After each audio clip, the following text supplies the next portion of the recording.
Praise God, salamat sa Panginoon. Panibagong linggo na naman, panibagong pagkakataon na malapit tayo sa Panginoon at makapag-aral ng Kanyang salita. Salamat sa Diyos. Bago po sa pagbabasa ng Kanyang salita, may muna po tayo ng paggabay, patnubay sa ating Panginoong Yesus. Awit muna po tayo ng awit na lagi natin inaawit. Diyos, ang ating Diyos ang siyang pag-asa natin. Huwag tayong magsawang lumapit sa Kanya. Salamat sa Panginoon. Hallelujah. Jesus.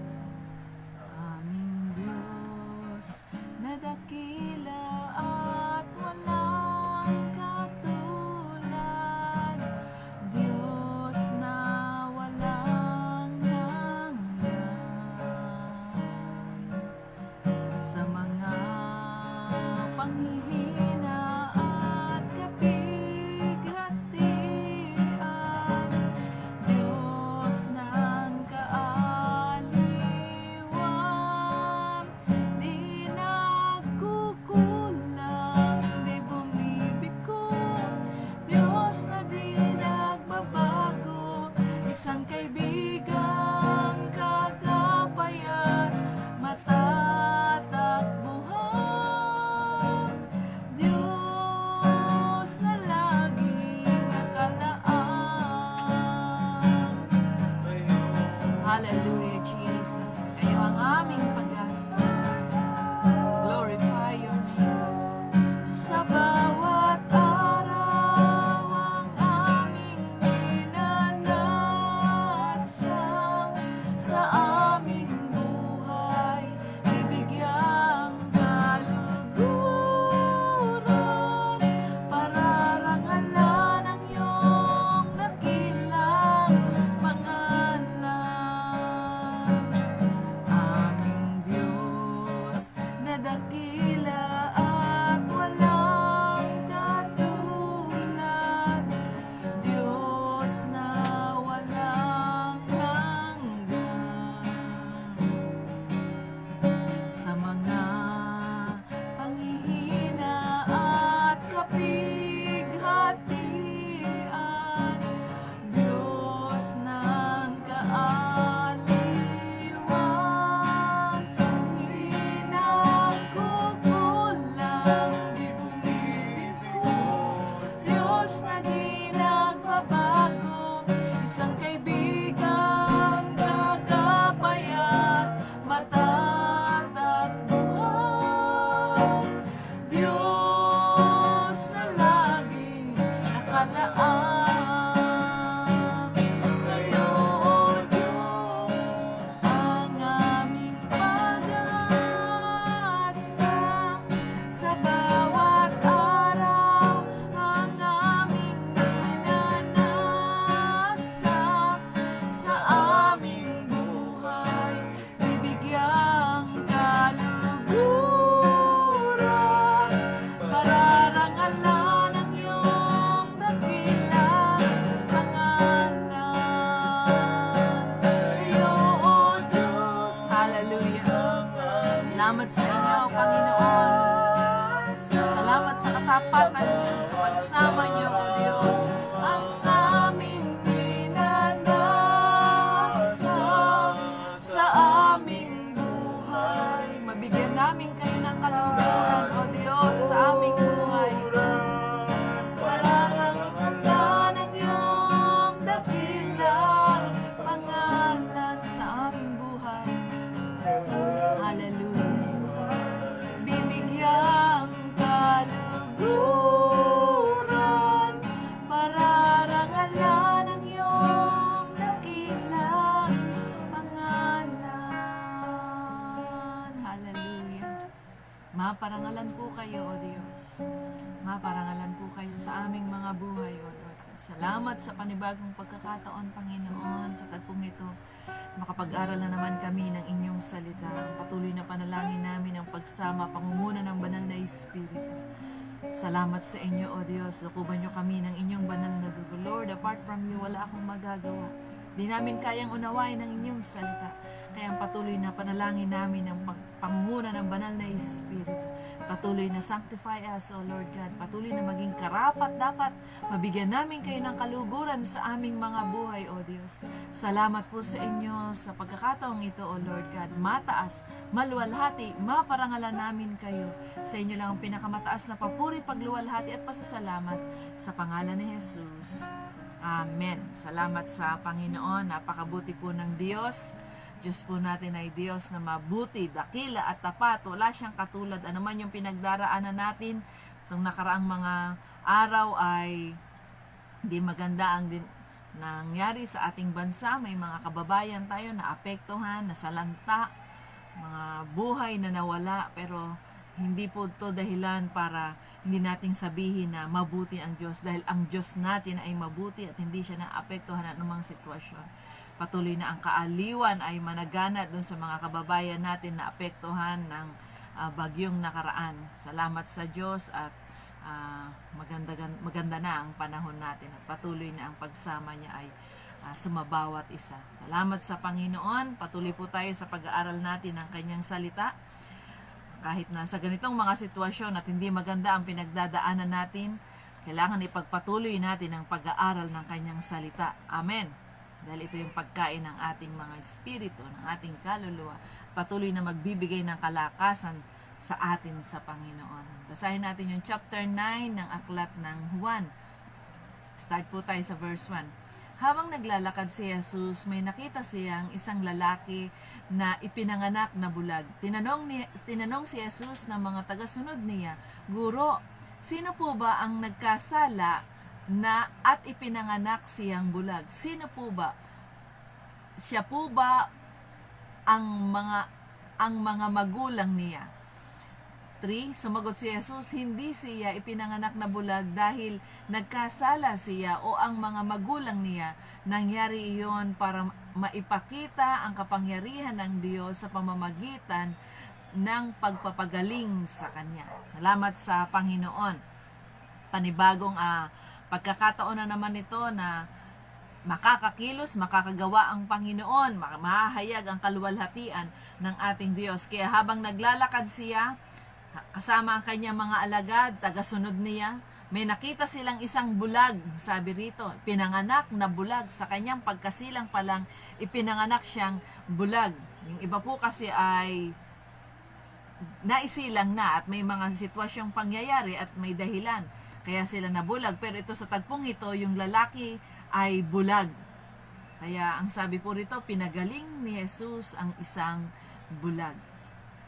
Tinanong ng mga alagad, Guro, sino po ba ang nagkasala at ipinanganak siyang bulag? Siya po ba o ang mga magulang nila? Meron po kasi sa Jewish culture, ayun po sa aking nasa liksik, sa Jewish culture po ay ang dahilan, common belief po nila ay kapag ang kagaya nito, bulag yung lalaki. Kaya tinanong nila ang ating Panginoong Jesus, ano ba ang dahilan? Bakit siya ipinanganak na bulag?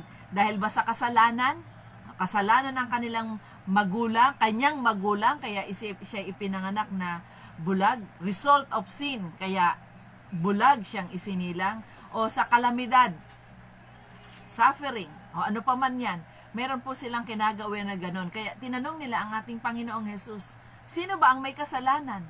Bakit siya isinilang na bulag? Kasi kinaugalian sa kanila, isa yun sa kaugalian sa kanila, bakit isinilang yung taong yung bulag? Kasalanan ba ng magulang? Pero sumagot ang ating Panginoong Jesus. Ano ang sabi? Hindi siya ipinanganak na bulag dahil nagkasala siya o ang mga magulang niya. Nangyari iyon para maipakita ang kapangyarihan ng Diyos. Amen. Totoo po yun, may mga pagkakataon, kasalanan ang nagiging dahilan bakit may karamdaman. Kasalanan ang nagiging dahilan minsan bakit may karamdaman. At isa rin yan sa kaugalian ng mga Hudyo. Basahin nga po natin sa 5:14. Ang sabi rito, John 5:14. Hindi nagtagal, nakita ni Jesus sa templo ang taong pinagaling niya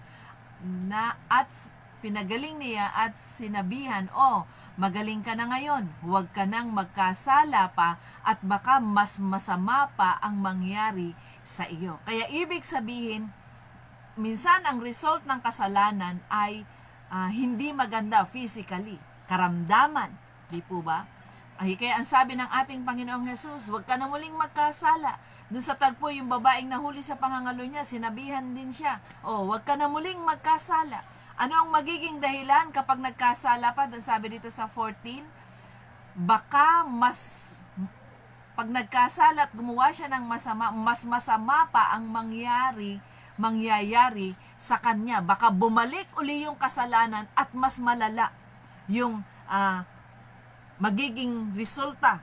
Kaya ang sabi ng Panginoon, sin no more. Ang sabi naman dun sa Corinto, tingnan po natin sa Corinto, ano man ang sinasabi sa 1 Corinthians. Ito po yung panahon every time na magte-take tayo ng communion. Ang sabi po rito, 11:30. Ang sabi dito, sapagkat, start po tayo sa 29, sapagkat ang sinumang kumakain at umiinom ng hindi pinapahalagahan ang katawan ng Panginoon ay nagdadala ng kaparusahan sa kanyang sarili. At ito nga ang dahilan kung bakit marami sa inyo ang mahihina at may sakit at ang ilan ay namatay. Kailangan po pala pag magte-take din tayo ng communion, Santa Cena, sa kagalian po natin every first week. Every first Sunday, nagtitake tayo ng communion. Kahapon, Sunday, nagtake tayo ng communion. Hindi pala basta magtitake ng communion. Kailangan talagang sisiyasatin mo ang sarili mo. Dahil ang sabi rito, sino mang gumagawa nito, sino mang kumain at uminom ng hindi pinahahalagahan ang katawan ng Panginoon ay nagdadala ng kaparusahan. Kaya yung iba ay may sakit at ang ilan ay namamatay. Kaya hindi blessing ang dulot niya kapag hindi natin pinahahalagan. Hindi basta ka magte-take tapos hindi ka nakakapagsisi sa kasalanan mo. Kasalanan dapat hindi na paulit-uliting gagawin. Ang dulot nito ay mas masama pa. Kaparusahan ang dulot sa sino mang nagte-take ng communion na hindi ito pinahahalagahan o hindi nakakahingi ng tawad. Kaparusahan ang dulot nito, hindi kagalingan. Kaya pala, merong mga may masakitin. Instead na gumaling, mas lalong lumalala ang karamdaman. James, Santiago, chapter 5, verse 15 and 16. Tingnan din po natin kung anong sinasabi rito. Santiago, chapter 5, verse 15. Ang panalangin may pananampalataya ay nakapagpapagaling ng may sakit. Ibabangon siya ng Panginoon at patatawarin kung nagkasala siya. Kaya ipagtapat ninyo sa isa't isa ang mga kasalanan nyo at pagagalingin at ipanalangin ang isa't isa para gumaling kayo. Malaki ang nagagawa ng panalangin ng taong matuwid. Ano ang kailangan gawin? Ipagtapat muna. Humingi muna ng tawad kasi kahit manalangin tayo ng manalangin, kahit anointed preacher pa ang manalangin sa atin, kung yung kasalanan ay nandoon doon sa ipinagpe-pray na may karamdaman, hindi rin gagaling. Kaya kailangan hihingi muna ng tawad dahil yung kasalanan ang magiging dahilan para hindi pakinggan ng Diyos ang panalangin ng mga tao. Kaya tulungan tayo ng Panginoon. Malaki ang pinsala na ginagawa ng kasalanan. Kasi ang kasalanan ang nagiging dulot para hindi pakinggan ng Diyos ang panalangin ng sino pa mang mananalangin sa Kanya.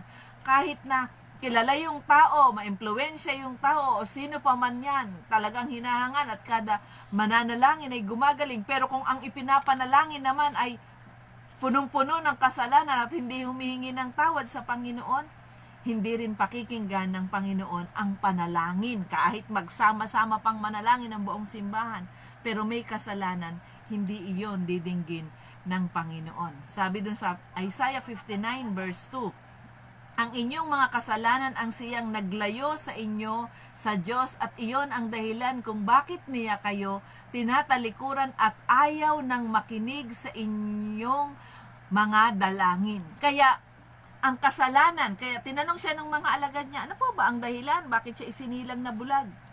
Siya po ba? Kasala po ba ang magulang niya? Pero ang sagot ng Panginoon, para maparangalan. Dakila.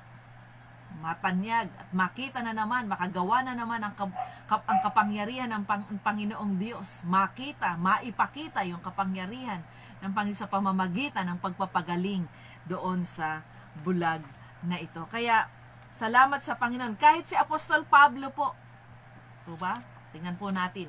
Kahit si Apostol Pablo, di po ba?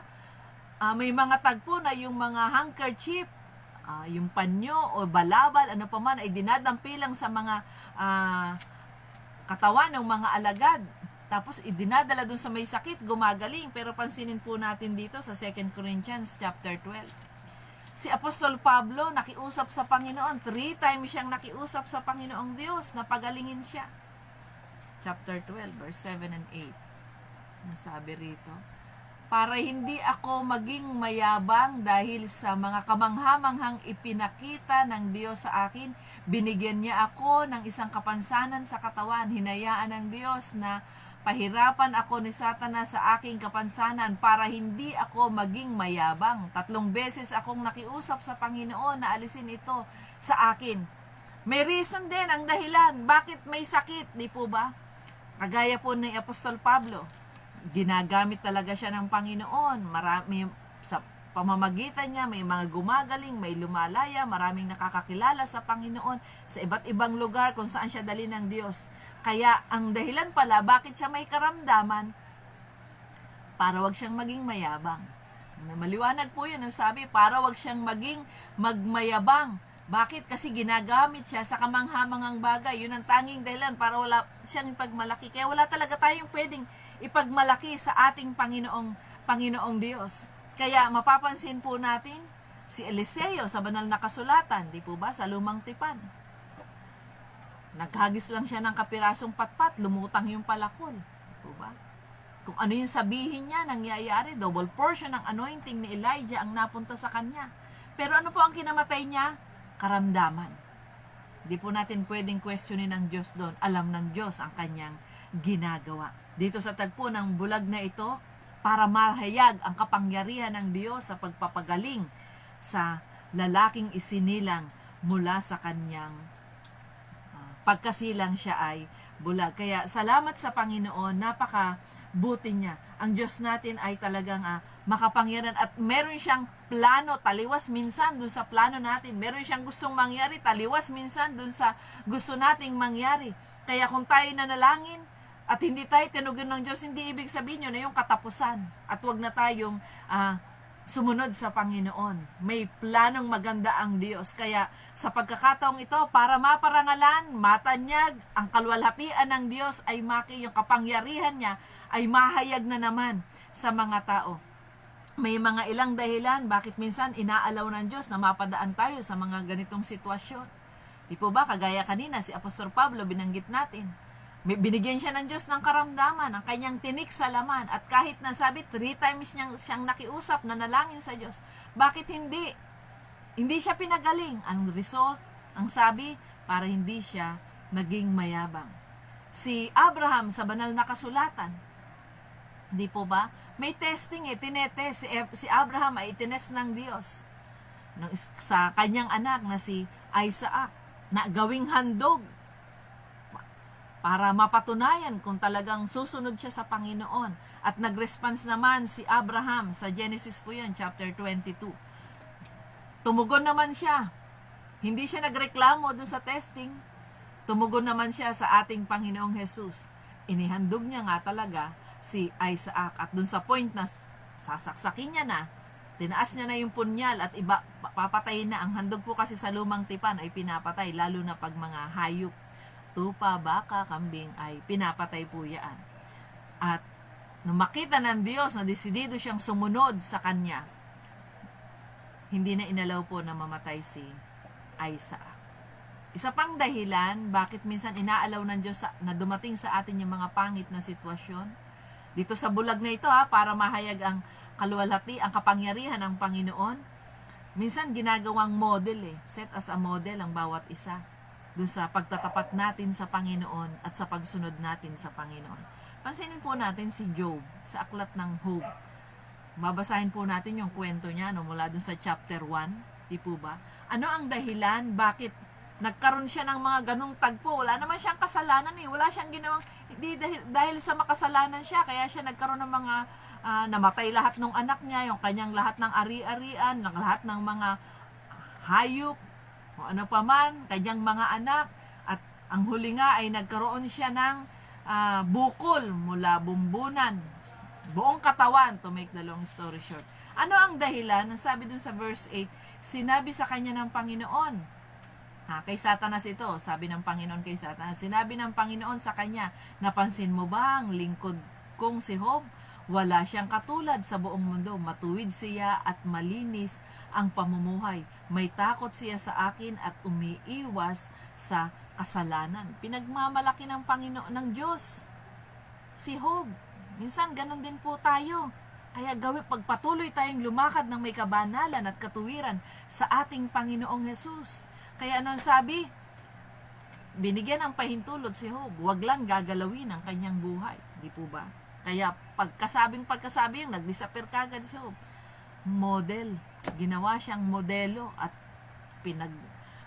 malaki pa ng Panginoong Diyos kay Satanas. Kaya nanggigil naman si Satanas at pinahintulutan naman ng Diyos na mangyari yun. May mga pagkakataon inaalaw ng Diyos na mangyari sa atin. Bakit? Kagaya po ni Job, sa sitwasyon ni Job, marahil ganun din. Kaya may mga pagkakataon sa buhay nyo, ganyan ang nangyayari, hindi magandang sitwasyon. Inaalaw ng Panginoon. Bakit? Kasi pinagmamalaki ka niya kay Satanas. Kaya salamat sa Panginoon. Kaya huwag tayong lalayo, kagaya ni Job. Huwag tayong lalayo sa Panginoon. Napakahirap ng pinagdaanan niya. Pero tulungan tayo ng Panginoon kapag dumarating na tayo sa mga testing and trial sa buhay natin. Huwag tayong lumayo, makita talaga ng Diyos yung katapatan at patuloy tayong lumapit sa Kanya. Kung hindi natin alam ang gagawin, tuloy lang, lapit lang sa Panginoon. Kagaya naman ni Jose, kumuha pa tayo ng isang karakter, pero hindi na po natin babasahin. Yung karakter naman ni Jose, to preserve life dun sa mga kagutuman sa famine na mangyayari. Di po ba? Hindi naging madali yung pinagdaanan ni Jose. Pero wala tayong maraming nabasa sa banal na kasulatan na kinuwestiyon niya ang Panginoon. Wala po yun. Napakatahimik po ng kanyang pag-flow ng kwento ng kanyang buhay at talagang umayon lang siya kung ano yung mangyayari. Di po ba? Itinihulog siya sa balon, ipinagbili siya ng kanyang mga kapatid, napabilanggo siya. Pero nagtuloy-tuloy lang yung pagtitiwala niya sa Panginoon. Ganon din po para sa bawat isa sa atin. Ano man yung nangyayari. Hindi dahil sa nagkasala ka, kaya may problema. Hindi dahil sa pangit yung mga ginagawa mo, kaya ganyan ang nangyayari. Hindi. Dumadaan lang po tayo sa testing. Sinusubok kung talagang tapat, totoo tayo sa paglilingkod natin sa Panginoon. At kagaya ni Job, nakita natin, matuwid siya sa harapan ng Diyos. Kaya nagalit ang demonyo. Dahil pinagmamalaki siya ng Diyos sa kanya. Kaya nung binigyan siya ng pahintulot, ginawa na ni Satanas lahat ng magagawa niya para maagaw niya at talagang maisumpa ni Job ang Diyos, pero hindi. Kaya salamat, mga panibagong pagkakataon, napaparangalan ang Diyos. Kung dito sa bulag na ito ay gumawa ng himala ang Panginoon, ganun din para sa bawat isa sa atin. Kaya anuman yung pangit na sitwasyon, kailangan pag may dumating na pangit na sitwasyon, kagaya nito pong nakaraan, marami po tayong mga kababayan, mga Pilipino, lahatin na po natin in general, doon sa mga dinaanan ng bagyo. Hindi po madali yung mga sitwasyon nila, yung mga kapatid natin sa Bicol, mga kababayan natin sa Bicol, nakakalungkot, di po ba? Umalis yung tubig, yung first floor, puro lahar na. Hindi po magandang sitwasyon yon para sa mga kababayan natin. Pero nakakatuwa, may mga nakapost, nandun sila sa ibabaw ng bubong, nakangiti pa. Po ba? Yun ang kakaibahan sa mga Pilipino eh. Kahit na matindi yung pinagdadaanan, nakukuha pang ngumiti. At kahit na ang taas na ng tubig, anong gagawin ng mga Pilipino? Maglalalangoy. Di po ba? Nagbabaha. May mga ibang pinapakitang post, maglalagay ng lamesa dun sa gitna at dun magkakainan. May kakaibang katangian ng Pilipino na kahit na sa mga pangit na sitwasyon, nakukuha natin ngumiti. Di lalo na kung tayo anak ng Diyos, nasa atin ang banal na Espiritu. Di pag pangit na yung sitwasyon, mas makakayanan natin ngumiti kasi kasama natin yung nagbibigay ng kagalakan. Kasama natin yung nagbibigay ng kapayapaan. Kaya pag dumarating na yung mga pangit na sitwasyon, Meron tayong Diyos na makapangyarihan na alam yung nangyayari. Kaya salamat sa Panginoon. Minsan, hindi kagad tayo tinutugon ng Diyos sa mga panalangin natin. Hindi niya kagad, pag nag-pray ka, hindi kagad, may mga pagkakataon, sumasagot kagad siya. Pero may mga pagkakataon, matagal na yung panalangin mo, hindi ka pa tinatagpo. Kasi ang gustong makita ng Panginoon na kahit na dumadaan ka sa matinding sitwasyon, magpapatuloy ka pa rin sa Kanya. Na kahit pangit na yung nangyayari, na kahit hindi ka, parang sa tingin mo, hindi ka tinutugon ng Diyos, magpapatuloy ka pa rin sa Kanya. Kasi ang gustong makita talaga ng Panginoon, yung pag-ibig na sa kabila ng pangit na sitwasyon, yung pag-ibig mo, yung devotion mo sa Panginoon ay magpapatuloy. Na kahit nahingin sa iyo yung kagaya ni Abraham, yung pinakamamahal niyang anak, dalawa yung anak niya na nabanggit. Yung una ay si Ismael at pagkatapos tunga nun lumabas si Isaac. Di po ba? Hiningi ng Diyos si Isaac. Ano ang nangyari? Ibinigay niya bilang patunay na mas mahalaga ang Diyos kaysa kay Isaac. Ganon din para sa bawat isa sa atin. Kaya salamat sa Panginoon. Ang Diyos po natin ay mabuti. Nagkasakit o sinilang na bulag ang taong ito para mahayag ang kapangyarihan ng Diyos. Ang sabi po dun sa verse 5, bumunta na po tayo sa verse 5. Ang sabi, habang ako ay nasa mundong ito, ako ang ilaw na nagbibigay liwanag sa mga tao. Pagkasabi niya nito, dumura siya sa lupa at gumawa ng putik mula sa dura na ipinahid niya sa mga mata ng bulag. Bago niya pinagaling yung bulag, may sinabi ang Panginoon. Start po tayo sa muna. Hindi ba't nagtatrabaho tayo sa araw dahil hindi na siya makakapagtrabaho ng gabi sa gabi, kaya dapat nating gawin ang mga ipinagagawa ng Diyos na nagsugo sa akin habang magagawa pa natin, sapagkat darating ang araw na hindi na natin magagawa ang ipinagagawa ng Diyos. Kaya nung nandito sa lupa ang ating Panginoong Hesus, ginawa niya na ang buong pagkakataon. Sinamantala niya na ang buong pagkakataon na magawa niya. Kaya nung sabi dun sa John 4:34, ang pagkain niya ay gawin yung pinagagawa ng kanyang amang nasa langit. At sinabi niya dun sa chapter 8 verse 12, siya yung ilaw ng sanlibutan. Para ano? Sino man sa kanya ay sumampalataya, magkakaroon ng buhay na walang hanggan, hindi mapapahamak, maaalis dun sa kadiliman, mapupunta dun sa liwanag sa kanya, siya na nagbibigay ng liwanag. Ibig sabihin, liwanag, maaayos yung buhay mo. Hindi lang magliliwanag ang kaisipan sa katotohanan, aayusin niya yung buhay na magulo. Di po ba? Marami tayong patotoong naririnig na ganyan, no? Makakilala sa Panginoon. Bago pa makakilala sa Panginoon, magulo ang buhay. Pero nung nakakilala na sa Panginoon, inaayos ng Diyos unti-unti yung buhay. Habang lumalalim, habang lumalapit sa Diyos, inaayos ng Diyos yung buhay. At magmula dun sa magulo, paganda ng paganda. Magmula dun sa may karamdaman, pinagaling ng Panginoon.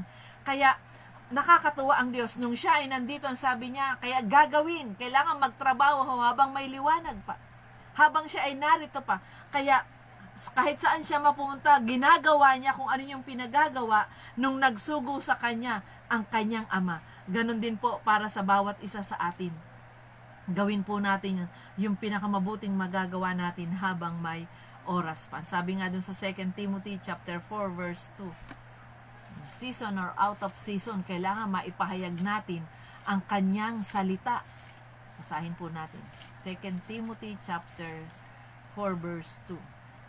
4 verse 2. Ang sabi rito, maging handa ka sa pangangaral ng salita ng Diyos sa anumang panahon, ilantad ang mga maling aral, pagsabihan ang mga tao sa mali nilang gawain, at patatagin ang pananampalataya nila sa pamamagitan ng matiyagang pagtuturo. 3, sapagkat darating ang panahon na ayaw ng makinig ng mga tao sa tamang aral, sa halip hahanap sila ng mga gurong magtuturo lamang ng gusto nilang marinig para masunod nila ang kanilang layaw. Habang may panahon pa po tayo, gawin na po natin yung pinakamabuting magagawa natin.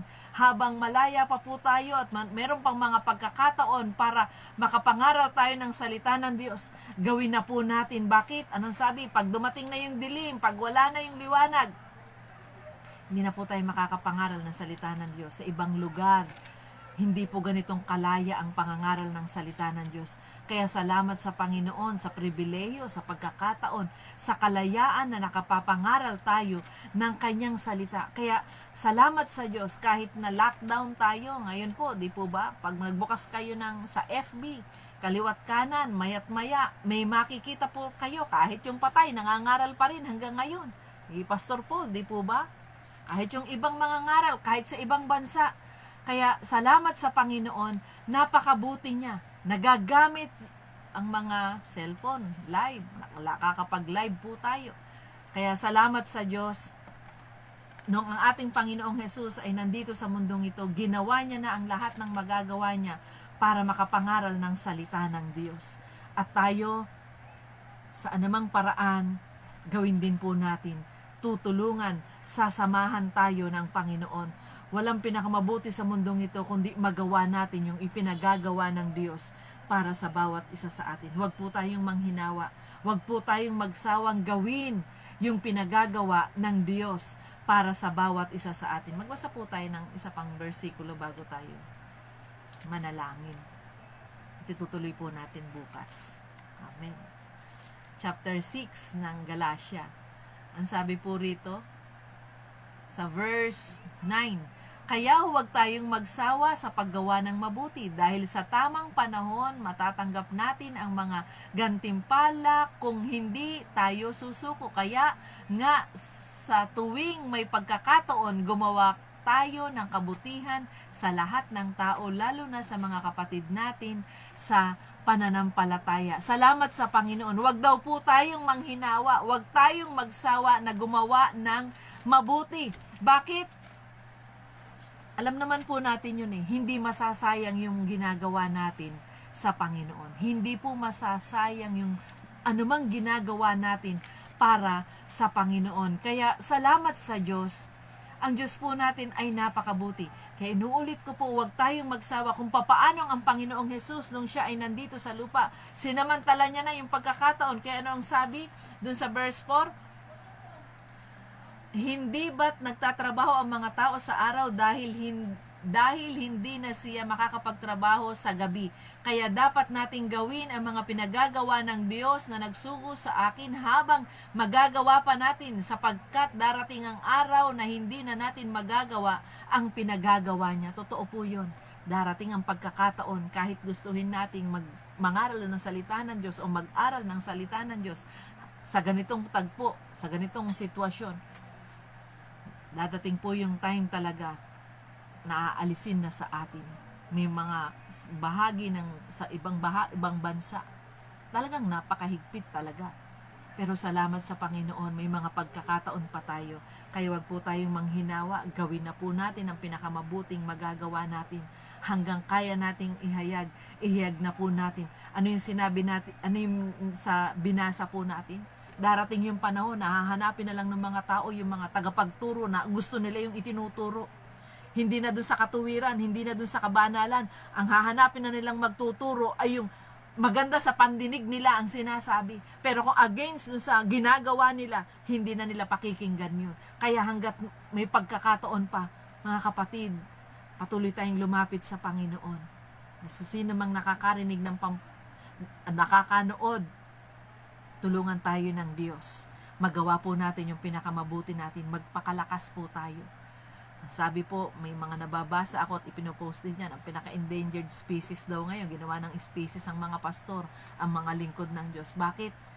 Marami ng lingkod ang tumalikod. Pero tulungan tayo ng Panginoon. Habang may pagkakataon tayo, gawin natin. Habang malaya pa tayo, gawin natin. Habang binibigyan pa tayo ng oras ng Diyos, gawin natin. Habang hindi pa siya dumarating, gawin natin. Ipangaral natin ang salita ng Diyos ayon sa nais niya. Hingin natin ang pagsama ng banal na Espiritu. Every time na mag-aaral tayo ng salita ng Diyos, hingin natin ang pagsama ng banal na Espiritu. Tulungan tayo ng Panginoon, lalo na sa ganitong pagkakataon, naka-live. Ano mang sabihin natin, maririnig na ng lahat yan, maisishare ng lahat yan. Kaya kung mali yung maituturo natin, kasalanan natin, tayong magdudulot ng kapahamakan sa tao.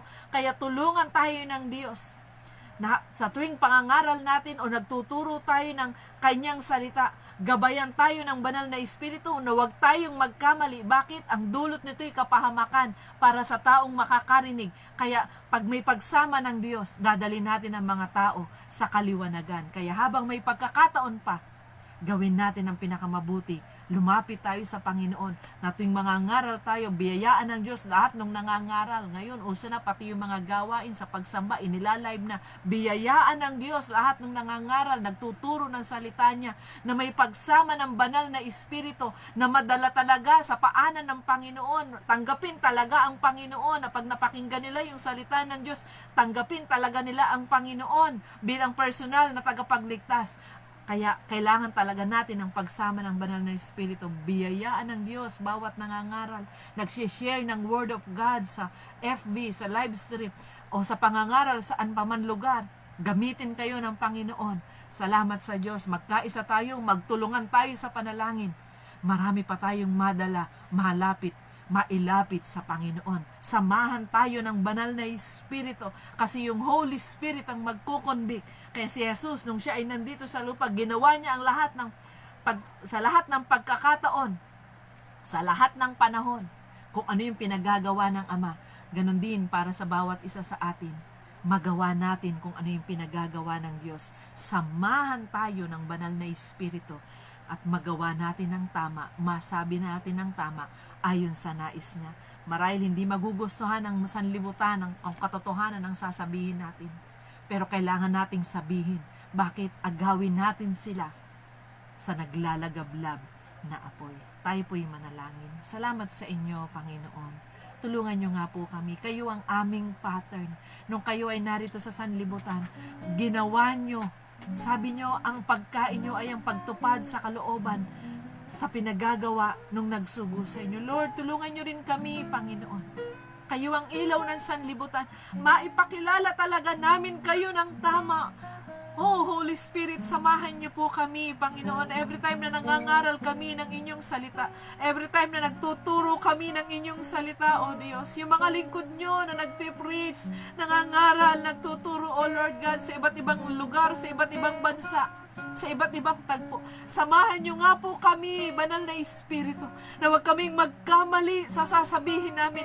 Marahil, Panginoon, hindi magugustuhan ng iba yung sasabihin namin. Kagaya niyo, every time na nangangaral kayo at sinasabi niyo yung pinasasabi ng Ama, maraming tumutuligsa sa inyo, o Panginoong Jesus. Tulungan niyo rin kami, Panginoon, na kahit minsan ayaw ng mga nakikinig yung sinasabi namin, masabi namin yung totoo, Panginoon. Tulungan niyo po, Panginoon, bawat nakikinig at makakarinig, Panginoon, ng mensaheng ito. O mga mensahe na sasabihin ng inyong mga lingkod sa katotohanan. Samahan niyo nga po, O Lord God. We release salvation, Panginoon, para doon sa mga mahal namin sa buhay na hindi pa nakakakilala sa inyo. Doon sa mga nalilihis ng landas, O Lord God. Malapit na kayong dumating, Panginoon. Kung meron pa kaming mga mahal sa buhay na hindi nakakakilala sa inyo, abutin niyo po sila ng inyong mga magpalang kamay. Yung mga lingkod niyo na ginagamit niyo, Panginoon. Yung mga kapatid, Panginoon, na nagtrabaho sa ibang bansa o kahit dito sa Pilipinas, pero nagpapagamit sa inyo dahil sa pagmamahal sa mga kaluluwang naliligaw. Bless them, Panginoon. Bigyan niyo sila ng mga mensahe na bumabago ng buhay, Panginoon.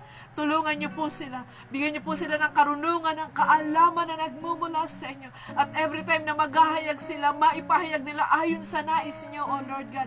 Masabi namin ang tama, Panginoon, ang inyong salita, O Lord God. Holy Spirit, samahan niyo po kami. Kailangan po namin kayo, banal na Espiritu. Tulungan niyo po, Panginoon, ang inyong mga anak na nangangaral sa FB Live, Panginoon, live stream, Panginoon. Mga pastor na naghahayag sa bawat humahayo, Panginoon. Salamat sa inyo, Panginoon. Mabuti kayong Diyos. Mabuti kayong Diyos. Sino man yung taas namin, O Diyos, yung mga kababayan namin na naapektuhan ng dalawang bagyong nakaraan. Lord, hindi madali ang kanilang pinagdadaanan. Maraming kaming kababayan na nawalan ng tahanan, Panginoon. May mga buhay na nawala, O Lord God. Kaaliwan nyo nga po ay dumaloy sa kanila. Sa pangalan ni Jesus, comfort them, O Lord God.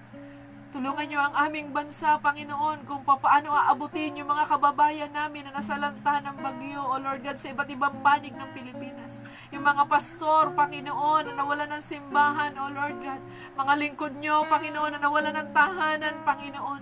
Kayo ang patuloy na magbigay ng kapayapaan, ng kaaliwan, O Lord God. Abutin niyo nga po sila at hayaan yung maramdaman nila kayong mapagpalang kamay niyo na kayo'y laging nasa tabi nila, Panginoon. Sinasamahan, kagaya ng pangako niyo.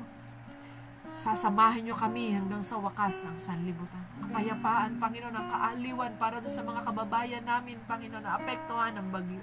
Sa pangalan ni Jesus, sa pangalan ni Jesus, taas din po namin ang Makatangay family, Panginoon.